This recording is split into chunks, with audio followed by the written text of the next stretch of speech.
반갑습니다. 예, 오늘은 14주차 강의 목회 서신을 하겠습니다. 또 이번 학기 마지막 강의입니다. 이번 학기 마지막 강의이기 때문에 일단 공지를 드립니다만은 다시 따로 또 사캠에 공지를 올리겠습니다만은 기말고사는 여러분들이 그동안 공부해왔던 것들 중심으로 해서 이 바울 신학에 대한 큰 그림을 일단 그리는 게 중요합니다. 가령 바울이 한국 교회에 편지한다면 무슨 말을 할 것인가? 각 로마나 아니면 고린도, 또 빌립보, 에베소, 골로새서, 또 이런 데살로니가 지역에 바울이 편지를 보낼 때에 각각 그 상황에 맞게끔 그와 같이 복음을 전했는데, 그 상황에 맞게끔 바울이 한국교회에 무슨 편지를 보낸다면 어떤 편지를 보낼 것인가, 그러기 위해서는 한국교회 문제점이 아니면 뭐 장점 이런 것들이 같이 부각되고 절실히 지금 필요한 이슈가 그렇게 일단 여러분들이 생각을 해야 되겠죠. 거기에 따라서 바울이 어떻게 만약 바울이라 그러면 어떤 말을 했을 것인가, 그것을 여러분들이 가늠할 수 있는 그것을 정리해 주시길 바라고, 그 외에는 일반적인 여러분들 교재에 나와 있는 문제 가운데 각 서신에 한 문제씩 그렇게 추출해서 제출하고요. 그 다음에 시험은 당일날 오전 12시부터 저녁 10시까지 12시까지 그와 같이 여러분들이 편한 시간에 적을 수 있도록 그렇게 시간을 조정해 놓도록 하겠습니다. 예, 강의 들어가겠습니다. 목회 서신 이제 마지막 세 권을 함께 살펴보도록 하겠습니다.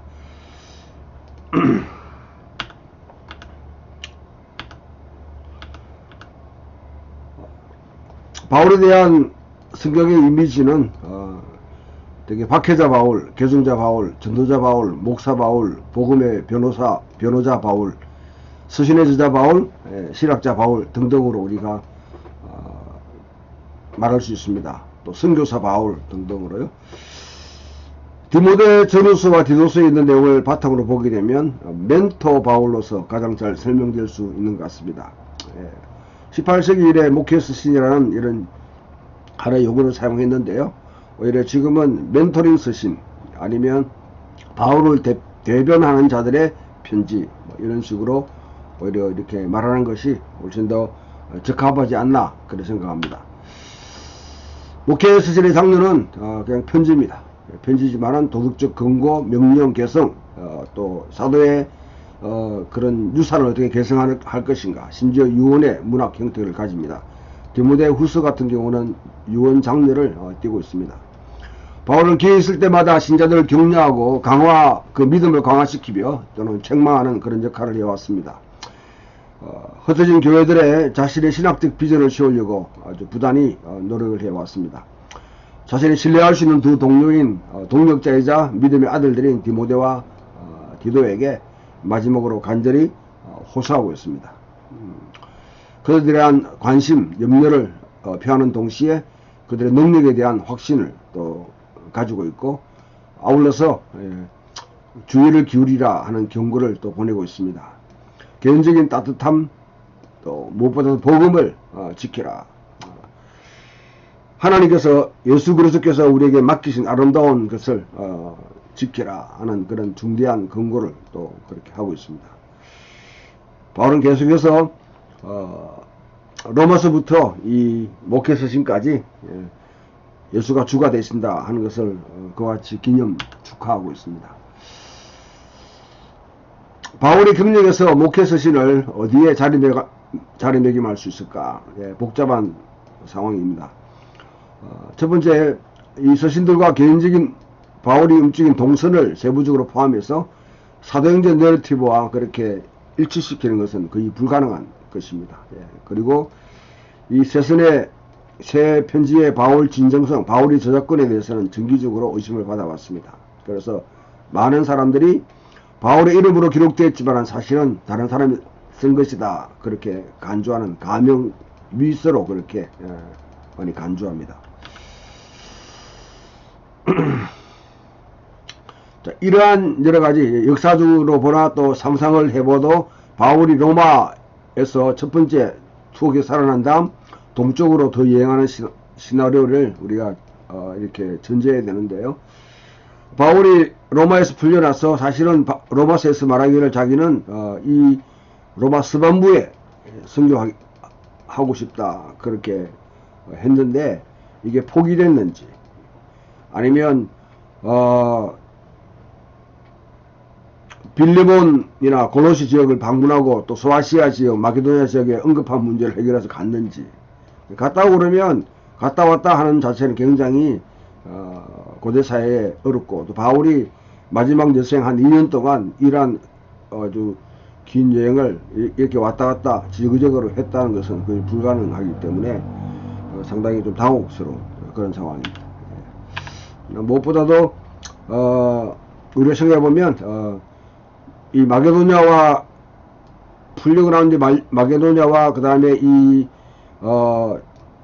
소아시아 지역 응급한 문제를 그렇게 해결하기 위해서 갔다가 거기서 이제 에베소에 디모데를 두고 또 디도를 밀레도스와 그 다음에 키프루스 등에 이렇게 사역하도록 두고 자신은 마게도냐 집 가서 이 두 명에게 편지를 보내고 다시 로마에 와서 그와 같이 두 번째 투옥을 당했든지, 아니면 여기 와서 스반부 사역을 하다가 어쩌면 거기서 이제 체포돼서 로마에서 투옥됐다가 그 다음에 처형을 당했다. 로마에 투옥됐을 때 디모데후서를 썼을 것이다, 그렇게 전제하는 것이 가장 지금으로서는 가장 합리적입니다. 자, 신약성경의 초기 사본들에서 바울 서신의 전집은 로마서로 시작해서 목회 서신으로 그렇게 마무리됩니다. 지금 현재 우리가 가지고 있는 이런 이 성경의 순서에는 빌레몬서가 맨 뒤에 있지만은 아마도 개인적인 서신으로 인식되었기에 비슷하게 이런 편지들과 함께 묶어놨지 않나, 그렇게 보지만은 아무튼 로마서와 같은 기존적인 그런 편지로부터 시작해서 마지막 자기 동역자들에게 최종적인 지시로 마무리되는 이런 편지를 이렇게 구성되어 있다고 보는 게 좋습니다. 그리고 서신자들이 이와 같이 순서에 정경에 배치한 그런 의도적인 효과가 있는데, 그것은 바울의 신학자이자 목사로서 이야기한 정경적인 틀을 그렇게 구성하고 있다고 볼 수 있습니다. 이 두 가지 모두 그의 사도적 활동의 완전한 의미와 의의를 파악하는 데 굉장히 필요하고요. 이 독자들이 동일시 해야 할 만큼 다음 세대에 그리스도인들에게 지휘봉을 바톤을 넘겨주는 장면을 우리가 이 목회서에 볼 수 있습니다. 바울의 유산은 그의 사도적 신실함과 간증이 이어지면서 살아왔고, 또 활동적으로 여전히 그 유산은 남아 있습니다. 이 서신들은 발전하는 교회의 정경의식에 바울의 신앙의 법칙을 새겨넣는 그런 역할을 합니다. 바울의 사역의 전반적인 그 유사를 정리하는, 그래서 믿음의 집, 사랑 교회를 아름다운 질서가 있도록 그렇게 지키라 하고 신실한 친구들에게 또 그렇게 지시하는 내용으로 볼 수 있습니다. 자, 목회서신을 누가 썼는가? 여러가지 미서다, 소위는 가짜다 하는 거죠. 가명이다, 가명. 바울의 이름으로 다른 사람이 썼다 하는 것에부터 시작해서 진정성, 바울이 직접 썼다 하는 것까지 다양한 그런 논의가 있습니다. 그러나 이런 집에서 여러분 다 다루게 되면 시간이 또 엄청나게 많이 들리고, 이거는 간략하게 넘어가겠습니다. 자, 일단 가명설로 생각하게 되면 그 목회서는 가명이고 1세기 후반 2세기 중반에 그렇게 썼을 것이다. 이렇게 보는 겁니다. 이렇게 되면 바울이 죽고 난 뒤에 그 다음에 썼던 편지다. 그렇게 볼 수 있는 것이죠. 이렇게 하게 되면 허위 아니면 사기라는 그런 이름을 붙일 수 있는데, 그러나 지금 이거는 여러분 이렇게 보는 것은 근대라는 객관성, 진리는 객관성이 있어야 된다. 참된 것은 그 객관성을 이렇게 바탕으로 이성적인 합리적인 판단 속에서 거짓과 참을 이렇게 판별하는 그런 기준, 이 근대가 가지고 있는 하나의 시각이에요. 시각. 지금은 그러나 이 모케스 신을 비롯한 신약 성경들은 근대의 작품이 아니라 고대 세계의 작품입니다. 고대 작품. 그래서 이 고대 사회에서는 이와 같은 저명한 사람의 이름으로 다른 사람이 글을 쓰는 것은 하나의 관행입니다. 관행. 일반적으로 통상적으로 그렇게 그것이 거짓이다, 뭐 아니면 짝퉁이다, 우리가 말하면 사기다, 허위다, 그렇게 고대 사회는 그래 간주되지 않았습니다. 그래서 로마 물에서 흔히 찾을 수 있는 그런 내용이다 하는 것을 바탕으로 두고, 그래서 너무 여기에 이거 자체의 어떤 그런 걸림돌, 모케스시 어떤 가명이다 해서 여러분 마치 정형성이 뭐 훼손된다든지 하나님의 영감서를 부인한다든지 그렇지는 않습니다.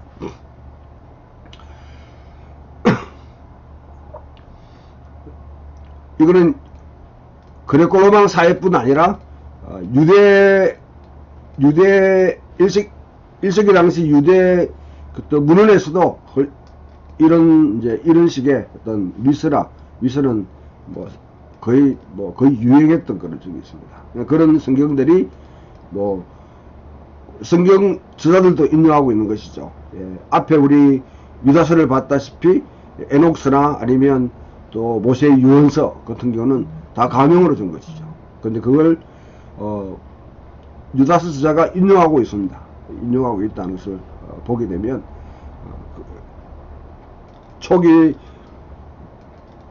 기독교가 그런 걸 갖다가 마치 가짜나 짝퉁으로 사기로 그렇게 생각하지 않았다는 것이죠. 고대 사회와 우리 근대 사회에 가지고 있는 개념과는 다르다는 것을 아시고, 바울이 진짜 섰다 하고 이렇게 논증해도 충분히 가능합니다. 어느 어떤 위대한 인물, 또 왕성하게 활동하고 상당히 많은 고난 가운데 참 고분분투하면서 복음의 씨앗을 뿌렸던 사람이 곳곳에 씨앗을 뿌려서 그 교회들이 자라고 있고, 자기는 그 열매가 충분히 이렇게 나타나서 보지 못하고 이제 죽는 위기에 있다고 그러면 자기 믿음에 그 다음에 대를 이어갈 그런 세대에게, 중요한 지도자에게 자기 믿음을 위탁하고 자기 유산을 위탁하면서 잘 지키라, 잘 발전시키라, 그렇게 하는 것은 당연한 것이죠.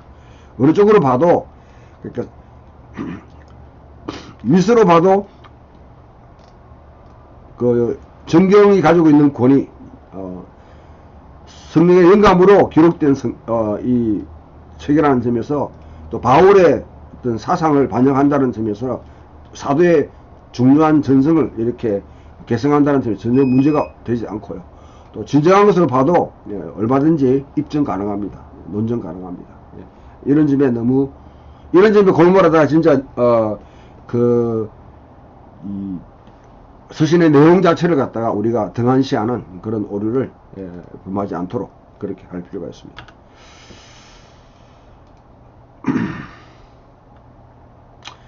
조금 더 설명드리면, 알렉산드리아 버가모의 왕이 각각 도서관을 갖다가 확장하기 시작했습니다. 알렉산드리아는 파피루스를 했고, 버가모는 패치먼트 해서 이 코덱스죠. 코덱스, 양피지를 이렇게 중심으로 도서관을 갖다 이렇게 확장시켰는데, 이 파피루스를 알렉산드리아가 버가모에 그렇게 더 이상 제공하지 않는, 소위 수출을 막는 그런 사건이 벌어지면서 버가모가 코덱스를 갖다 이렇게 활용하면서 이제 도서관이 이렇게 확장될 때 대규모 또 위조 행위가 발생했다.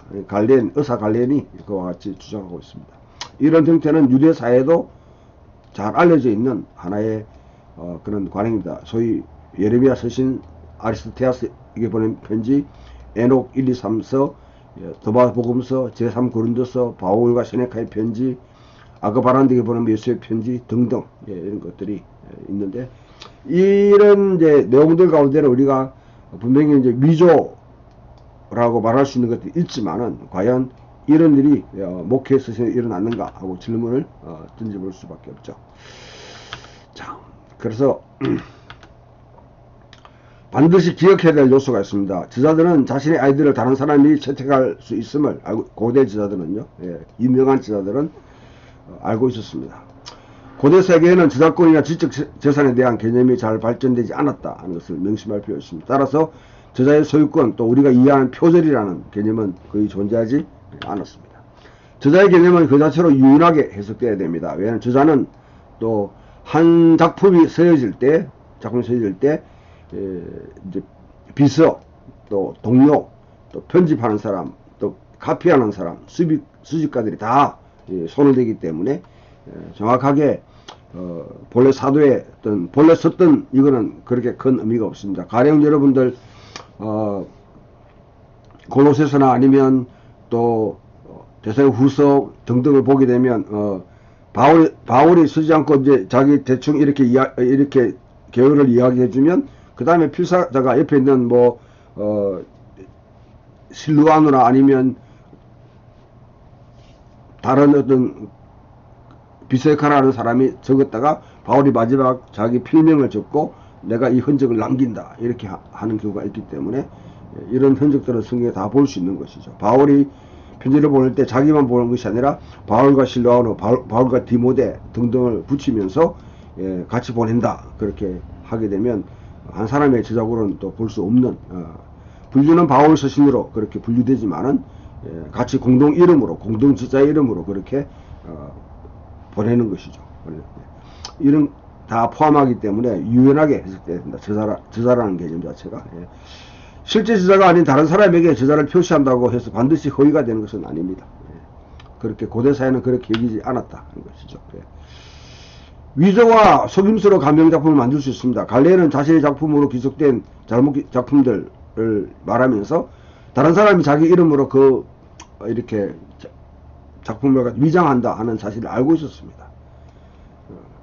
또 다른 동기가 또 있을 수 있습니다. 학파를 세운 사람들의 가르침을 새로이 전파하는 시도가 있습니다.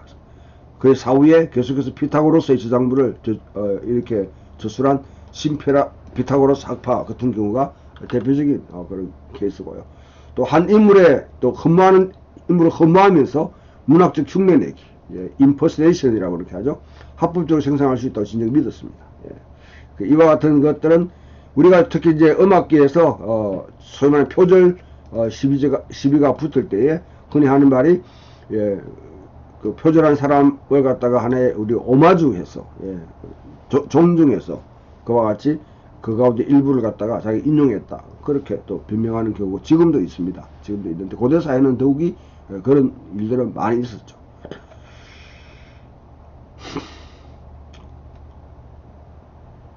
자, 에노길스와 아레바고 재판가 솔로몬의 디오니스 유가 같은 적절한 지자의 이름으로 특정 전통을 요약하려고 하고 정교하게 다듬어내려고 하는 시도는 얼마든지 있었습니다. 그래서 우리 가명 사용에 대해서 말씀드리면 권위 있는 전통의 주장일 수 있습니다. 권위를 주장하는 전통, 바울이나 베드로나 그 이름으로 개성되는 믿음의 유산이 그만큼 전통성이 있다는 것을 주장할 수 있습니다. 그만큼 대를 이어가면서 그렇게 전수되는 것이라고 주장할 수 있고요. 또 문학적 저자라는 진술은 반드시 아닙니다. 하워드 마샬이는 굉장히 보수적이고 복음주의적인 그런 학자죠. 이 가명이라는 말에 슈데피그라피, 그게 가명이 되는데요.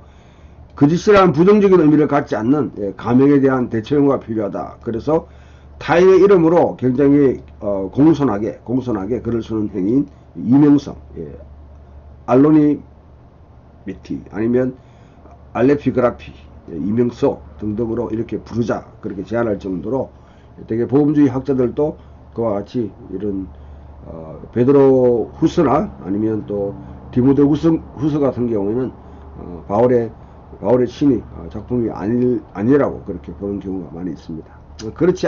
그렇게 보지 않을 수도 있어요. 예. 그러나 지금은 그렇다고 해서 뭐 성경에 영감이 안 됐다든지 아니면 성경에 포함될 수 없다든지 뭐 그렇게 권위가 없는 그런 문서라고 고대사에는 보지 않았다는 것이죠.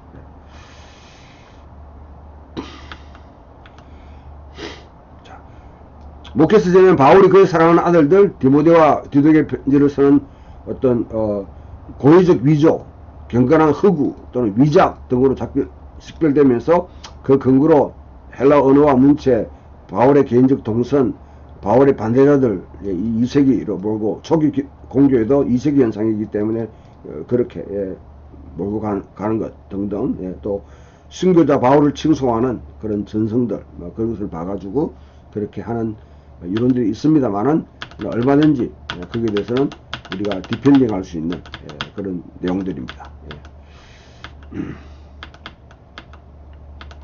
또 뭐 편집술과 단편가설 바울의 어떤 그런 누가와 같은 추종자에 의해서 편집되고 그래서 바울 서신 모음집에 추가된 단편들의 기초에서 그렇게 뒤에 편집했다고 하는 진정으로 바울 노선처럼 들리도록 그렇게 했다고 하는 설을 또 한편으로 바울이 다가오는 임박한 죽음을 기술하면서 마치 바울이 말한 것처럼 들리게 했다 뭐 이렇게 말하기도 하지만은 그러나 이런 설은 거의 많이 지지되지는 않습니다.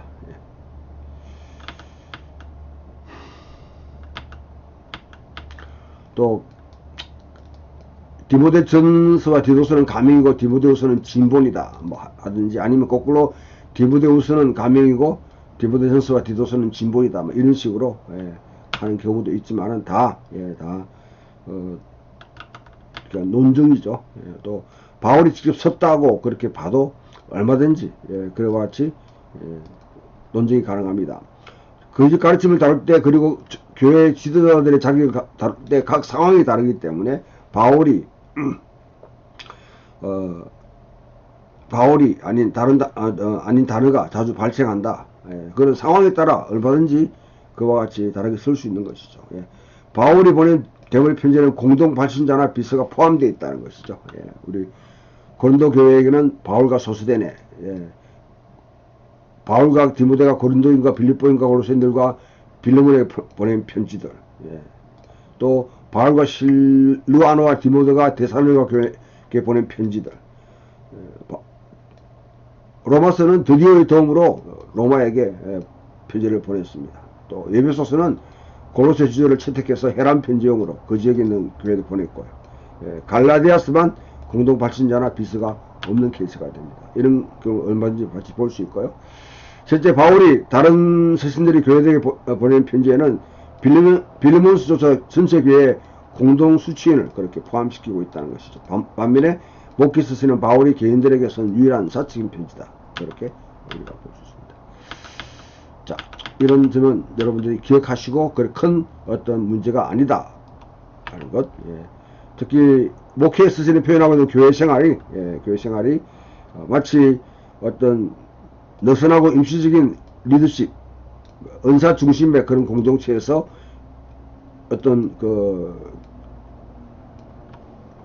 어떤 구조가 있는 위계 질서가 있는 그런 공동체의 모델로 전환한다. 이렇게 보는 경우도 있지만 굳이 그렇게 보지 않아도 됩니다. 왜냐하면 바울은 그 지역사회에 세운 전적인 위계 질서를 리더십을 위해 가정 교회라는 것을 언제두고 구성하고 있습니다. 그 다음에 종교운동은 항상 카리스마틱한 은사 중심에서 제도적인 것을 깔끔하게 그렇게 설명 방식으로 진행하는 경우는 거의 없습니다. 실제 디모데후서는 교회 구조를 전혀 다루지 않습니다. 문제는 디모데 전서와 좀 더 정도가 덜한 디도서에 등장하지만은 그러나 구체적으로 교회의 어떤 조직이라든지 제도적 권위라든지 권위의 전달이라든지 뭐 이런 감독의 정당성 이런 것을 다룬 것이 아니라 주로 지도자의 성품과 행동을 다루고 있다는 것이죠. 이런 점에서는 공교의 주의라고 그렇게 말할 수 없습니다. 자, 다른 내용들, 특히 이제 교리적인 내용들, 신학적 발전을 했다. 그래서 교리적인 내용들이 포함되어 있다. 하지만은 그러나 바울은 목회자의 건전한 교리의 위탁과 보존을 강조하고 있는데, 그것은 바울이 평소에 충분히 자기의 그 삶이 가까웠을 때 충분히 그와 같이 하는 것은 자연스러운 것입니다. 자, 이런 이제 논쟁에 대해서는 그냥 우리가 이제 넘어가고요. 기록 연대는 대충 전체를 돌아볼 때 90년대 내지 아마 60년대 중반에 걸쳐 작성되었을 것이다. 디모데전서와 디도서는 바울이 첫 번째 투옥에서 풀려난 후 밀레도나 그 스페인 여행을 한 이후에 밀레도나 마케도니아에서 기록되었을 것이다.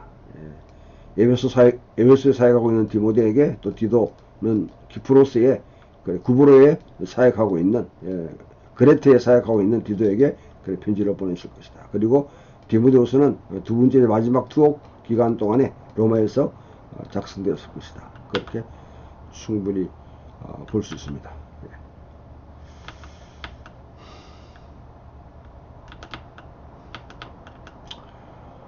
목회 서신의 목적은 뭐냐? 디도서는 디도에게 그레테에 남아 계속해서 젊은 교회를 가르치고 율법 교사 세나와 아볼로 여행을 돕도록 그렇게 촉구하는 내용이 있고요. 그 다음에 디도에게는 바울과 니코폴리스에서 교회를 보내자고 그렇게 제안하고 있습니다. 디모데 전서는 디모데에게 에베소에 남아서 그 그리스도인의 모임의 질서와 정통을 확립하도록 격려하고 있고요. 디모데후서는 거의 바울의 유언에 그렇게 가깝습니다. 디모데에게 믿음을 지키고 로마에 합류하라고.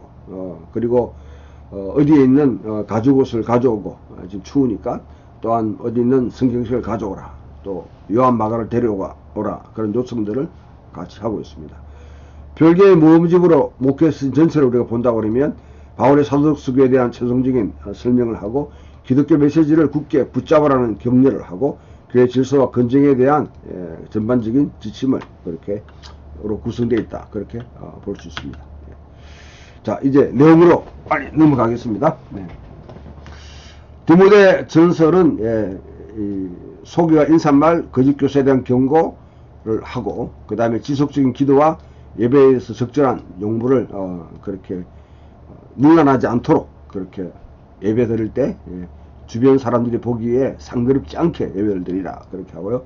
감독과 집사의 자격에 대해서 그렇게 설명하고 예배소 이단에 대한 논박과 더불어 디모데에게 주어진 책임을 상기시킵니다. 하나님의 집을 잘 관리해라. 교회에 대해서 그렇게 부탁하고 거짓을 피하고 믿음을 위해 싸우라 하는 격려를 하고 편지를 마감하는 그런 내용입니다.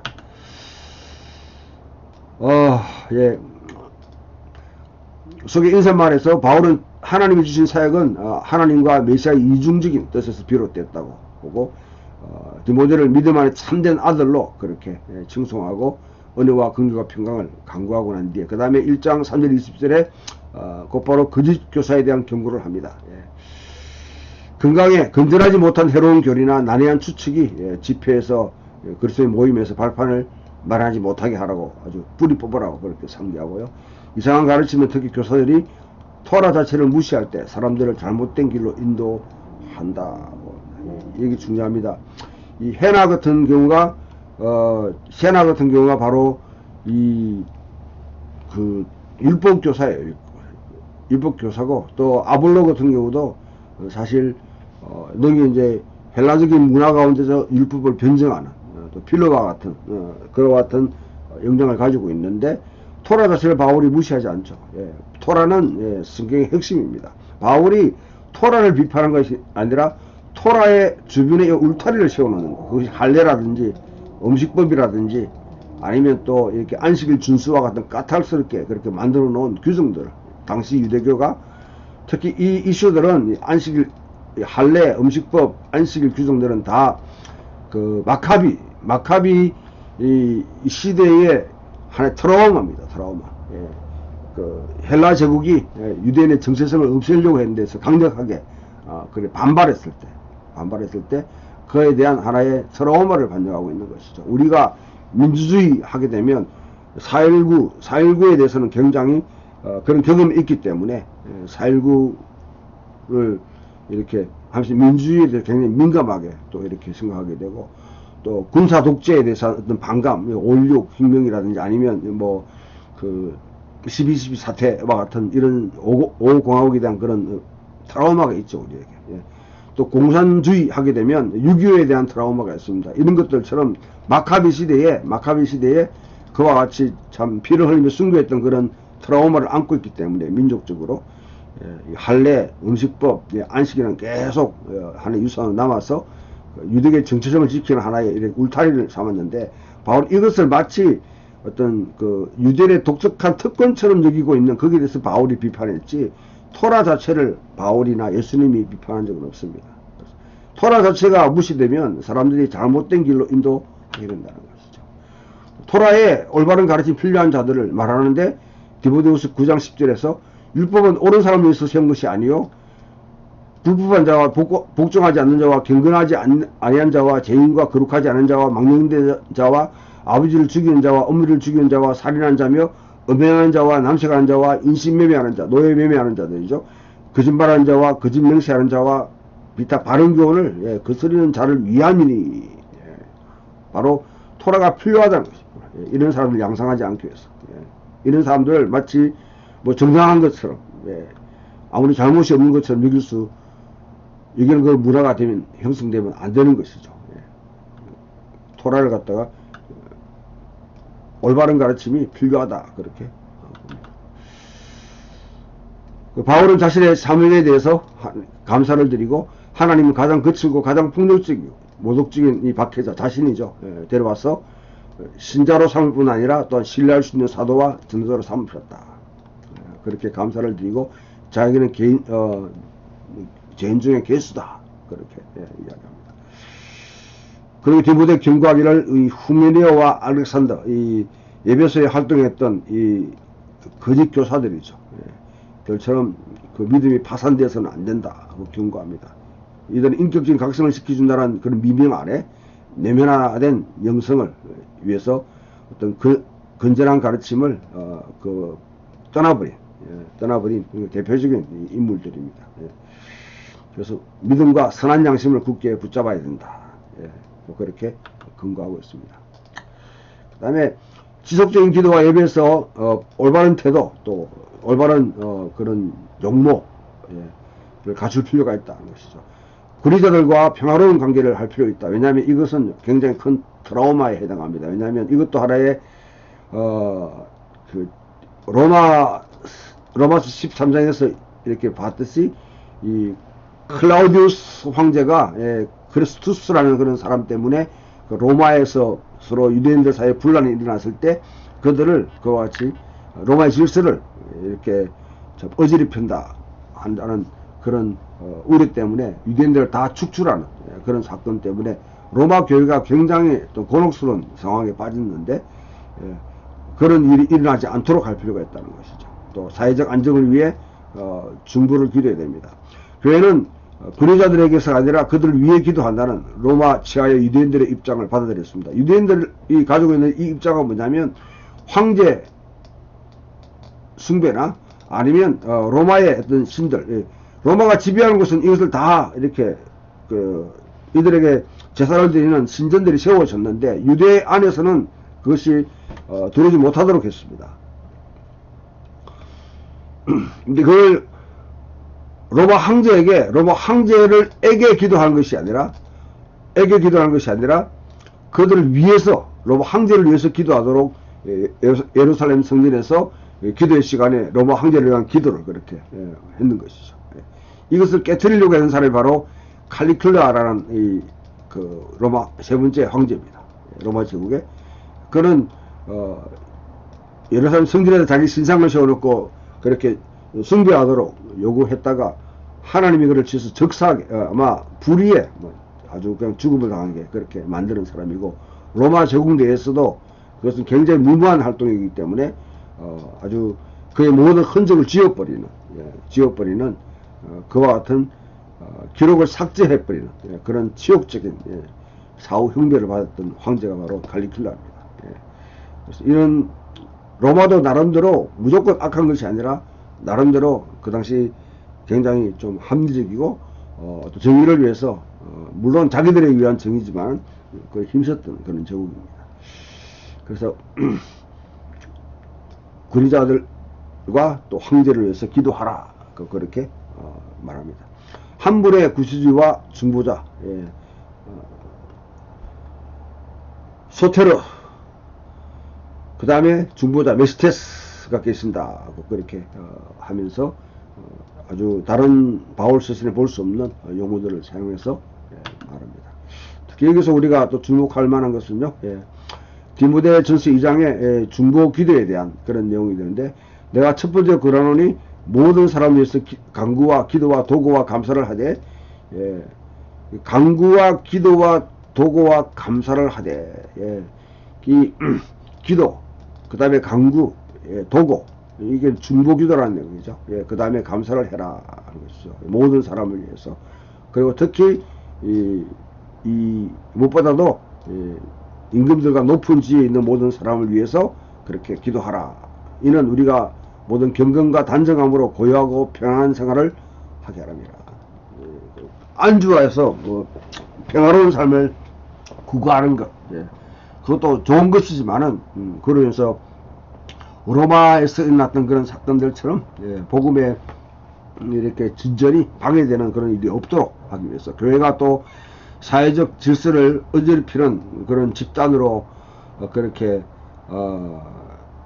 잘못 오해되어서 쓸모없는 그런 핍박을 받지 않도록 그렇게 하기 위해서 간구와 그 다음에 기도와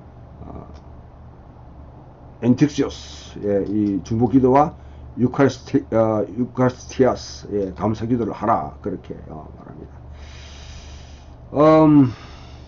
여기서 중요한 것은 이 중보 기도에 대해서 좀 더 설명을 좀 드리면 좋겠는데요. 이 내용을 우리가 보게 되면 이것이 우리 구주 앞에서 서라고 받을 실망한 것이, 하나님 모든 사람이 구원을 받으며 진리를 아는데 이르기를 원한다. 그들이 다 진리로 향하기를 원하는 것이죠. 한 분이시고 하나님과 사람 사이의 중보자도 메시테스도 한 분이시니, 여기 있는 이 중보와 앞에서 말했던 이 엔틱시스는 이건 중보 기도라 해서 똑같은 의미로 사용되는 건 아닙니다. 구원에 있어 중보자는 오직 뭐냐면 예수 그리스도 한 분뿐입니다. 그러나 이것은 사람과 사람 사이, 집단과 사회와 사회 사이, 국가와 국가 사이에 결렬된 틈에 들어서 서로 다리를 놓아주는 이들을 기도하면서 그와 같이 이들을 대신해서 우크라이나를 위해서, 버마를 위해서 그와 기도해서 그 땅에 평화가 일어나도록 그렇게 북한을 위해서 기도해서 또 중보기도하는 그런 내용입니다. 또 다른 사람이 기도를 모르지만은 그러나 그 사람을 위해서 또 친히 간구하는 이 내용들은 이 엔틱시오스라는 중보기도는 성령도 하시는 것이고요. 그 다음에 예수님도 하나님 보좌 우편에 계셔서 우리에서 중보기도 하십니다. 성령도 하시고 예수님도 하시는 일을 바울은 지금 뭐냐면 모든 성도들이 같이 이와 같이 중보의 기도를 하라고 그렇게 권면하는 것이죠. 중보기도가 중요한 것은, 중보기도는 한 나라나 한 지역이나 어떤 게 돼서 우리가 중보기도 하게 되면 이 기도의 내용이 하늘 보좌 앞으로 올라가서 하늘나라의 하나님 통치의 어떤 아젠다가 되어서 거기서 논의될 수 있도록 그렇게 올리는 것이죠. 상정하는 것. 우리 안건을 상정한다 하듯이 국회에 안건을 상정하게 되면 뭐 서명을 하든지 이렇게 하게 되면 국회에서 논의가 되는, 법안이 발령돼 가지고 실행되는 그것처럼 중보기도는 이와 같이 중대한 예를 북한을 위해서 기도한다든지 아니면 대한민국의 여러 가지 또 기관들이나 아니면 어떤 그런 상황을 두고 기도하면 예수 그리스도 이름으로 기도하게 되면 그와 같이 그 의제가 하늘로 이렇게 채택되어서 아마 저는 생각에 여러분의 뭐 우리 무슨 법이 있잖아요. 예, 그와 같이 여러분도 그 가운데 함께 포함되는 포함돼서 하늘나라에서 하나님이 이 땅을 통치할 때 요한계시록 4장 5장에서와 같이 통치할 때 그와 같이 논의가 되는 그런 의제가 된다고 저는 생각합니다. 예, 중보기도가 필요하다 하는 것이죠. 자, 로마서 8장 26절에서도 친히 강구하시니라 성령이 말할 수 없는 단식으로 우리를 친히 강구하시니라 이럴 때 휘페러 위하여 엔틱카노 엔틱시스와 같은 이건 동사형이죠. 예. 그리고 로마 8장 7절에 마음을 살피실 리가 성령의 생각을 아시는 성령이 하나님의 뜻대로 성도를 위해서 강구하심이라 해서 또 똑같이 엔틱 카레이 같은 단어를 사용합니다. 이 히페이라고 해서 위하여라는 게 들어가 있는 거고요. 여기는 히페이 따로 분리되는 것이죠. 로마서 8장 8장 4절에 예수 그리스도의 신이 하나님 우편에 계신 자의 우리 위해서 강구하시느니라 했을 때 이게 또 엔틱 카레이에 되었습니다. 히페이. 로마 11장 2절에 이스라엘 위해서 하나님께 그와 같이 성경이 엘리야를 가르쳐 말한 것을 알지 못하냐 그가 이스라엘을 하나님께 고발하되 할 때도 똑같은 이 엔티카레이라는 단어를 사용합니다. 그 외에 우리 히브리서 7장 25절에 자기를 힘입어 하나님께 나가는 자들을 온전히 구원하실 수 있으니 이는 그가 항상 살아계셔서 그들을 위해서 강구하시느니라. 이럴 때 똑같은 단어 이렇게 사용합니다. 예수님이 하시는 것이죠. 이런 기도를 우리 보고 하라고 그렇게 하는 것이죠. 굉장히 예수님이 하시고 성령님이 하시고 또 엘리야가 하고 하는 이런 일들이 우리가 참여하라고 그렇게 요청하는 것입니다. 중보기도는 정말 강력한 기도입니다. 하늘 보좌를 움직이는 강력한 기도가 됩니다. 다음으로 바울은 남성과 여성의 자기 표현에서 정상적이라고 어떤 그 사회가 정상적이라 여기는 그런 고정관념을 피하라고 촉구합니다. 남자는 남자다움을 과시하려는 태도를 가지고 분노하는 행동을 그렇게 삼가야 돼. 이런 태도. 여성은 보습과 여러 가지 치장에서 그 집착을 하지 말라는 것이죠. 오히려 여성들은 공부할 여유가 주어져야 된다. 매우 심오한 차원에서 대학 문화적 특성입니다. 그 사회의 여성과 남성 이거는 굉장히 뿌리를 내리고 있는 하나의 관행인데 거기에 대해서 지적하면서 좀 반대되는 대항되는 문화적 아이디어를 갖다 제시하는 것이죠. 다만 여성은 교회에서 남성의 리더십을 찬탈해서는 안 된다. 그것은 에베소 지역이라는 것은 아르테미스의 모든 여성 숭배를 그렇게 반영하는 것이죠. 에베소에서 아르테미스 지역에서는 여성들이 굉장히 리더십이 강력하게 있는데 그와 같은 것을 본받아서는 안 된다. 그렇게 대항 문화적인 그런 아이디어들을 제시하고 있습니다.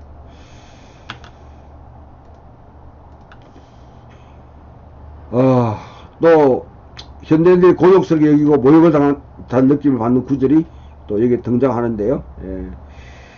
회사람으로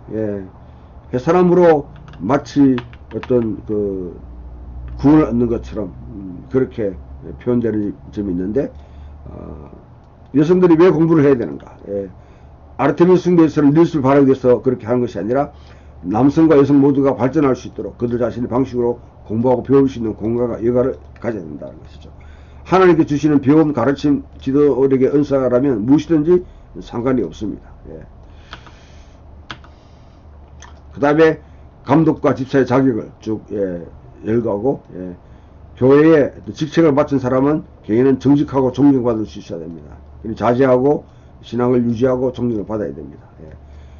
11절에 여성의 집사의 집에 있는 여자, 집사의 아내 또는 로마서 16장 1절의 베베와 같은 여자 집사들은 전반적인 신뢰를 보여야 된다. 교회에서 여성으로서 리더십을 가진 사람은 그리고 바울은 에베소에 있는 디모데를 방문하기를 희망합니다. 그러나 하나님의 가족의 구성원들이 어떻게 행동해야 되는 것에 대해서 디모데가 잘 인도하라고 그렇게 권면하고 그 다음에 에베소 이단에 대한 논박과 디모데에게 주는 책임을 또 다 상기시켜 줍니다. 에베소에 나타난 거짓 가르침을 다뤄야 된다는 것이죠. 그것은 기만적인 교사들이 금욕주의 형태의 촉구하는 것. 이거는 골로새를 비롯한 니쿠스 계곡에 있는 교회들 그 지역이 가지고 있는 하나의 형태인데요. 이 금욕주의를 추구하면서 창조의 선함을 거부하고 음식이나 아니면 일상적인 삶에 대해서 폄훼하고 하는 이런 잘못된 혼합주의적인 헬라 가르침의 영향을 받은 것입니다. 이것과 반대된다는 것이죠. 예. 디모데 자신은 젊음에도 불구하고 반드시 본을 보여야 된다. 예.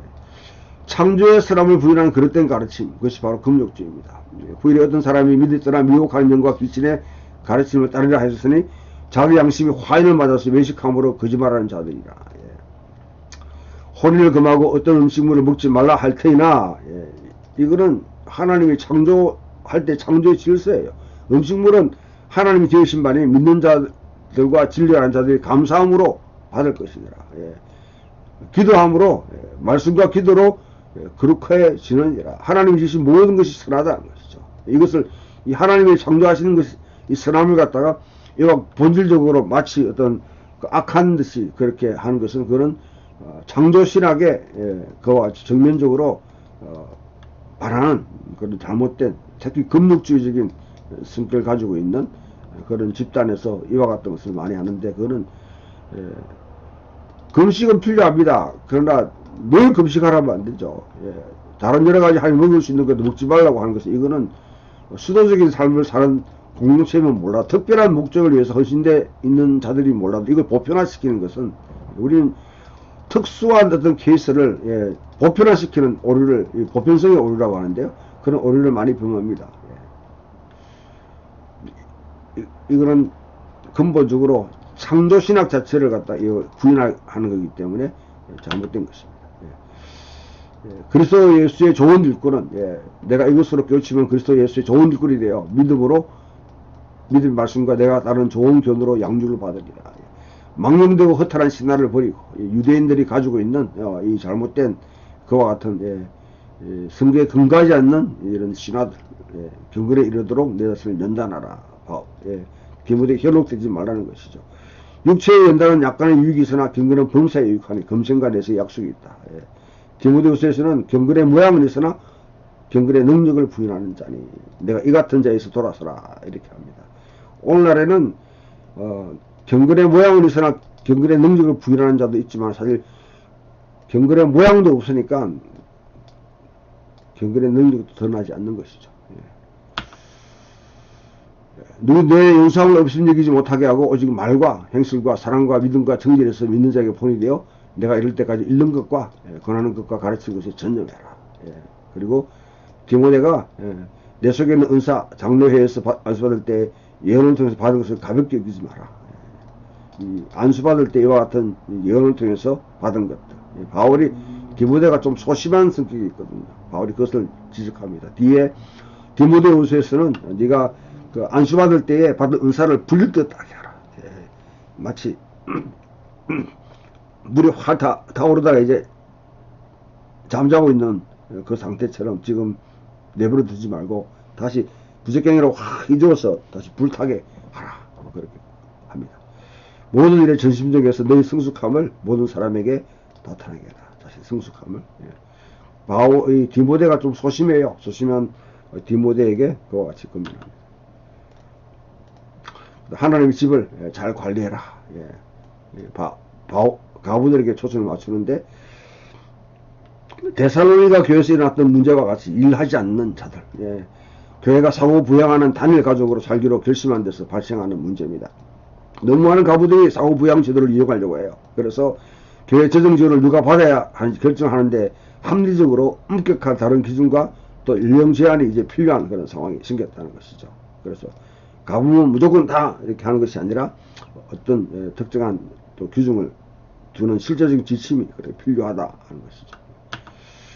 그리고 거짓을 피하고 믿음에서 싸우라 하고 그렇게 하고, 아주 여기에 바울을 부자를 향한 아주 그냥 조금 이 격한 말을 하는데, 이 시대에 부한자들을 명해서 마음을 높이지 말고 정함이 없는 재물에 소망을 두지 말고 오직 우리에게 모든 것을 후히 주사 누리게 하신 하나님께 두며 선을 행하고 선한 사업을 많이 하고 나누어 주기를 좋아하며 너그러운 자가 되게 하라. 예. 성경이 부자를 갖다가 무조건 정지하지 않습니다. 부자라고 무조건 악하고 가난한 자하고 선하고 이거는 여러분 이거는 잘못된 성경 어디에도 그렇게 지지하지 않습니다. 사회 제도 속에서 그와 같이 참 생계를 이을 수 없는 그런 가난에 빠진 자들을 긍휼히 여기고 그들 돌봐야 되는 것은 중요하지만 이거 자체가 마치 뭐 구원의 자격이 되는 것처럼 뭐 복이 있는 것처럼 하나님께 속하는 것처럼 그렇게 여기는 것은 그거는 너무 너무 획일적인 그런 적용을 하는 것이죠. 가난한 자가 복이 있다 해서 무조건 복이 있는 것 아닙니다. 가난한 자의 개념도 여러 가지 또 우리가 뭐 생각해야 되지만은 부자라고 무조건 정지하는 것 아니에요. 부자라고 해서 일단 성경은요 부자가 첫 번째 불의한 방법으로 재산을 축적했으면 이거는 나쁜 것입니다. 나쁜 부자예요. 불로소득으로 자기 부를 갖다 누리는 것은 이거는 다른 사람의 것을 빼앗아 그것을 자기 인 것처럼 누리기 때문에 이것은 성경이 지지하지 않습니다. 그러나 부모로부터 정당한 유산을 받는 것 그걸 갖다 성경이 비난하지 성경에도 유산을 갖다 이렇게 주지 않습니까? 그것이 나쁘다고 하지 않습니다. 두 번째 부자가 주변에 가난한 사람들이 있는데 그들을 무시하는 행동들 아니면 그들을 폄하하고 돌보지 않는 것도 그것도 잘못. 세 번째 야고보에서 늘 말하지만은 임금을 제대로 주지 않고 또 뭐 건물이나 아니면 이렇게 소작할 때 굉장히 혹하게 그렇게 다룬다든지 아주 그냥 박하게 한다든지 그런 거에 대해서 비난하는 것이죠. 그런 부자는 마땅하게 그 부자에 대한 여러분 이 논의해 보면 누가복음에서 가장 많이 복음을 강조하는데 삭개오 이야기가 나와요.